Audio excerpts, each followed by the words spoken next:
शारदीय नवरात्र उत्सवानिमित्त भाटे वाचनालय मंडळाने मला या ठिकाणी आमंत्रित केलं आहे, त्याबद्दल मी त्यांचे मनापासून आभार मानते।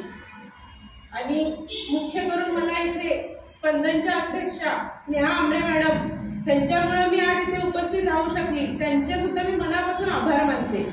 आणि ह्या परिसरातली आदरणीय व्यक्ती म्हणजे हबप शेळके महाराज यांच्यासमोर मला आज बोलायची संधी मिळते, हे मी माझे भाग्य समजते। आज या शारदीय नवरात्र उत्सवानिमित्त देवीचा जागर, देवीचा उद्धार अनेक माझ्या सख्या येऊन रोज करत होत्या। आज हा मला इथे बोलण्याची संधी मिळालेली आहे। मी चंद्रघंटा मातेविषयी आज बोलणार आहे। चंद्रघंटा म्हणजेच तिसऱ्या नवरात्रातल्या तिसऱ्या दिवसाची देवी, तिसऱ्या माळेला ज्याची पूजा केली जाते ती चंद्रघंटा, आणि त्या देवीच्या विषयी मी आज बोलणार आहे। चंद्रघंटा देवी म्हणजे अतिशय सुंदर दिसायला, स्वज्जळ, लोभस, सहस्र रश्मीचं तेज तिच्या अंगावर, म्हणजे हजारो सूर्यांचं तेज तिच्या रूपात आहे अशी चंद्रघंटा माता। देवी वाघावर आरूढ आहे, तिला 10 भुजा आहेत आणि प्रत्येक भुजेमध्ये एक आयुध आहे, असे हे देवीचं रूप आहे। ह्या देवीची निर्मिती कशी झाली आणि कशासाठी झाली ते मी तुम्हाला आता सांगण्याचा माझ्या परीने प्रयत्न करते। महिषासूर, महिषासूर म्हणजे अतिशय मोठा उन्मत्त झालेला असा राक्षस, ज्याचं शरीर अर्ध शरीर हे म्हैशीचं आणि अर्ध शरीर हे मानवाचं, असा महिषासूर। या महिषासुराने घोर तपश्चर्या केली आणि ब्रह्मदेवाला प्रसन्न केलं। ब्रह्मदेवाला प्रसन्न केल्याच्या नंतर त्याने ब्रह्मदेवाकडून वर मागितला की हे देवा, मला तू अमर कर। त्यावेळेस ब्रह्मदेवाने सांगितलं, ह्या पृथ्वीवर, ह्या भूतलावर जो प्राणी, जे जीव जन्माला आलेला आहे त्याला मरण अटळ आहे, त्याच्यामुळे मी अमरत्वाचं तुला वरदान देऊ शकत नाही, तू वेगळं काहीतरी वरदान माग। त्यावेळेस महिषासुराने सांगितलं, कुठल्याही देवाकडून की दानवाकडून, मानवाकडून किंवा कुठल्या प्राण्याकडून, कुठल्याच याच्याकडून मला मरण आलं नाही पाहिजे, असं मला तू दान दे। त्यावेळेस महिषासुराने स्त्रीला, महिलेला खूप अबला समजला। त्याच्यामध्ये महिला ही खूप अबला असते, नाजूक असते, कुठलंच विदारक कार्य तिच्या हातून घडू शकत नाही, अशा महिलेवर मी मात करू शकतो। त्यावेळेस त्यांनी महिलेला अबला समजलं आणि ब्रह्मदेवाला सांगितलं, जर मला मृत्यू आला तर तो महिलेच्या हातून येऊ दे, असा वर ब्रह्मदेवाने महिषासुराला दिला। आणि हा वर मिळाल्याच्या नंतर महिषासूर अतिशय त्याने आक्रोश मांडला सगळ्या ठिकाणी, देवांच्या दरबारी, देवांना पळो की सळो करून सोडलं, पृथ्वीवर हाहाकार माजवला, प्रत्येकाला त्याने त्रास द्यायला सुरुवात केली। आणि हा महिषासुराचा वध कुणाच्याच हातून होत नव्हता, प्रत्येक देव त्याच्या देवाला त्याने अक्षरशः पळो की सळो करून सोडले। पृथ्वी कंटाळली त्याच्या जाचाला आणि पृथ्वी स्वतः ब्रह्मदेवाकडे गेली आणि सगळे देव, इंद्र लोक ब्रह्मदेवाकडे जाऊन पोहोचले की हे देवा, आज जो हाहाकार चालला आहे तो थांबव, कारण की तू जो वरदान दिला आहे त्याच्यामुळे आज महिषासूर कोपला आहे, महिषासूर तापला आहे, महिषासुराने आज ही दैना करून ठेवलेली आहे, आता ह्याच्यावर उपाय पण देवा तूच सांग। त्यावेळेस ब्रह्मदेवाने सांगितलं की जेव्हा महिषासुराला वर दिलेला आहे तेव्हा त्या वरामध्ये त्याने सांगितलं, माझा मृत्यू फक्त स्त्रीकडून होईल। मग अशी स्त्री कोण, अशी स्त्री कुठे शोधायची? त्यावेळेस ब्रह्मा, विष्णू आणि महेश यांच्या शरीरातून एक ऊर्जा बाहेर पडली आणि समस्त देवगण तिथे उपस्थित होते। त्या देवगणांच्या शरीरातली ऊर्जा त्याच्यात सामील झाली आणि तिथे एका स्त्रीचा जन्म झाला, अतिशय सुंदर, सहस्र रश्मी तेज असणारी स्त्रीचा तिथे जन्म झाला। अनादि निर्गुण प्रगटली भवानी, अशा प्रकारे त्या चंद्रघंटा मातेचा तिथे उगम झाला, तिचा जन्म झाला। त्या मातेला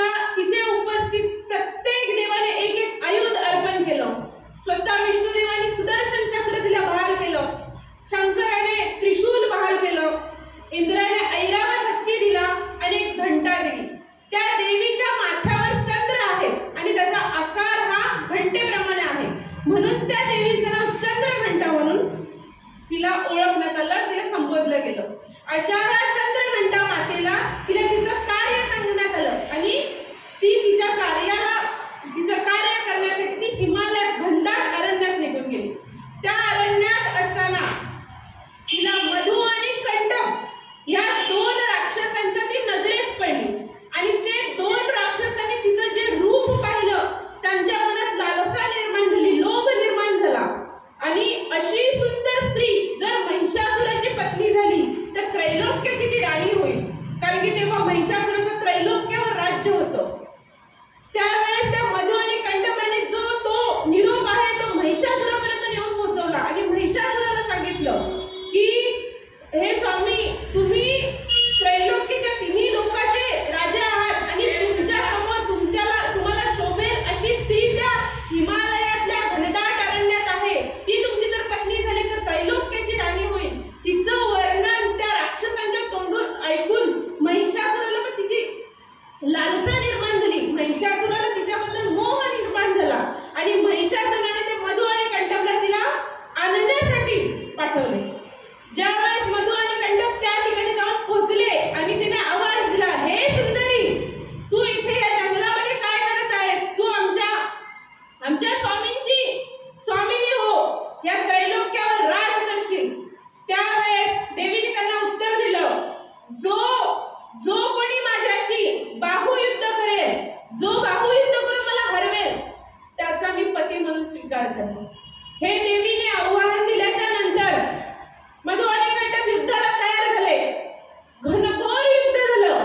पहिल्या दिवशी देवीने मधु राक्षसाचा वध केला, दुसऱ्या दिवशी देवीने कंटक राक्षसाचा वध केला.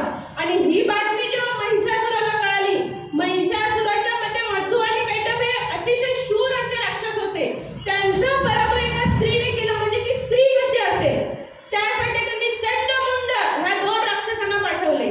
देवीने तिसऱ्या दिवशी चंड राक्षसाचा वध केला आणि तेव्हापासून आपण तिला चंडिका म्हणून ओळखू लागलो. चौथ्या दिवशी देवीने मुंड राक्षसाचा वध केला. त्यानंतर भैग्रीवाचा वध केला. शेवटी महिषासुराने रक्तबीजाला पाठवलं. रक्तबीज म्हणजे असा क्रूर दानव होता की ज्याचा एक रक्ताचा थेंब पडला की नवीन राक्षस निर्माण होत होता. असा रक्तबीजाला तिथे पाठवलं आणि त्या रक्तबीजाचा वध करण्यासाठी देवीला कालिका मातेचं रूप धारण करावं लागलं आणि त्याच्या रक्तापासून जो नवीन राक्षस निर्माण होत होता त्यासाठी कालिका मातेचं रूप घेऊन देवीने त्याचं रक्त प्राशन केलं. अशा प्रकारे देवीने त्या रक्तबीजाचा तिथे नाश केला.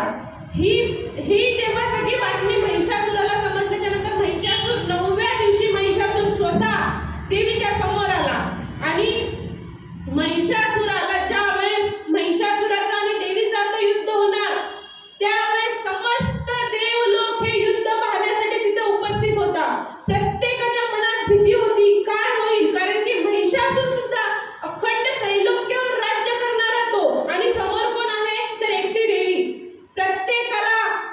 प्रत्येकाच्या मनात कल्लोळ माजला, काय होईल, देवी महिषासुराला मारेल का की महिषासुर देवीवर मात करेल, ही भीती प्रत्येकाच्या मनात होती. त्यावेळेस देवीने आपल्या जवळ असलेले गदेने प्रहार केला आणि महिषासुराचा वध केला. महिषासुराचा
एक घंटीचा नाद करतो. तो नाद कशासाठी करतो आपल्याला माहिती आहे का? आपण जेव्हा एक सात्विक भावनेने, एक चांगल्या मनाने देवपूजा करत असताना जो घंटीचा नाद करतो, म्हणजे जी असुरी शक्ती आहे, जे असुरी विचार आहे, जी काही चुकीचा दृष्टिकोन आहे, तो पळून जाण्यासाठी हा घंटेचा नाद खूप महत्वाचा आहे. त्याच्यासाठी त्या मातेला चंद्रघंटा म्हणून संबोधलं जातं. अशी ही चंद्रघंटा माता म्हणजे हे दुर्गा देवीचंच रूप होतं, जे महिषासुराचा वध करण्यासाठी देवीला घ्यावं लागलं होतं. आज त्या काळात देवीला म्हणजे स्त्रियांना कमी लेखलं गेलं, पण त्या देवीने सिद्ध करून दाखवलं, महिला, स्त्रिया, देवी कुठेही कमी नाही. आजच्या काळात सुद्धा महिलांना कमी लेखलं गेलं, परंतु ज्या ज्या ठिकाणी कमी लेखलं गेलं त्या त्या ठिकाणी आज प्रत्येक क्षेत्रात महिलांनी सिद्ध करून दाखवले, महिला कुठेही कमी नाही. आणि हा दृष्टिकोन आज बदलणे खूप गरजेचं आहे. महिलांना कमी लेखलं जातं हे कुठेतरी थांबलं पाहिजे. आणि हा दृष्टिकोन बदलण्यासाठी मला वाटतं आज पूर्ण हिंदुस्थानात, पूर्ण देशात देवीचा जागर चालू आहे, देवीचा जय जयकार चालू आहे. ते देवीचा स्कंद माता, कात्यायनी, कुष्मांडा वेगवेगळ्या रूपांचा जागर चालू आहे. पण तो हा जागर चालू असताना, हे जागर करत असताना आपल्या घरात सुद्धा एक देवी आहे हे प्रत्येकाच्या लक्षात पाहिजे. आणि प्रत्येकाने त्या देवीचा जागर केला पाहिजे, त्या देवीला सन्मान दिला पाहिजे. किंबहुना आज जो देवळातल्या, मंदिरातल्या देवीला आपण मान देतो, तो घरातल्या देवीला मान दिला पाहिजे. तरच खऱ्या अर्थाने नवरात्र साजरी होईल आणि खऱ्या अर्थाने आपली भक्ती, आपला भाव आहे तो देवीपर्यंत पोहोचेल. आज आपण आपल्यामध्ये आपल्या घरात अनेक रूपाने आपण देवीला बघणे गरजेचं आहे. अहो 9 महिने पोटात जी बाळाला वाढवते, आपल्या उदरात जी ठेवते, अनेक कष्ट सहन करते आणि बाळाला जन्म देते, ती माता म्हणजे देवीचंच रूप आहे.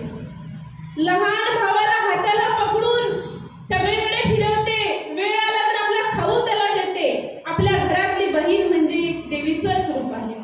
आपल्याला मांडीवर घेऊन बसते, आपल्याला छान छान गोष्टी सांगते, अशी आपली आजी देवीचंच रूप आहे. शाळेत जातो, शाळेत आई जी आपल्याला शिक्षिका शिकवते ती म्हणजे देवीचंच रूप आहे. आणि आपल्या घराचं माप ओलांडून जी आपल्या घरात येते, आपल्या प्रत्येक गोष्टीत खंबीरपणे पाठीशी उभी राहते, ती आपली पत्नी म्हणजे देवीचंच रूप आहे. आणि ही रूप ज्याने ओळखली, ही रूप ज्याने समजून घेतली आणि तिला मान दिला, तरच खऱ्या अर्थाने नवरात्र साजरे होईल. मग नवरात्र ही फक्त 9 दिवस न राहता अहोरात्र देवी त्या घरात वास करेल, हे आज समजून घेणे खूप महत्वाचं आहे. आज मला वाटतं देवीची 9 रूपं, 9 दिवसात 9 रूपांचा जागर केला जातो, परंतु आपल्या घरात असणारी देवी ही कुठेच कमी नाही. आज महिलांमध्ये एक अशी गोष्ट बघायला मिळते, कुठेही गेल्यावर मला पण स्वतःला ती जाणवते. ज्या नोकरी करणाऱ्या महिला आहेत त्यांना विचारलं तुम्ही काय करता, त्या अभिमानात सांगतात मी जॉब करते, मी नोकरी करते. परंतु ज्या गृहिणी आहेत त्यांना विचारलं तुम्ही काय करता, तर त्यांना गृहिणी सांगायला लाज वाटते, थोडासा त्यांना कमीपणा वाटतो की मी गृहिणी आहे.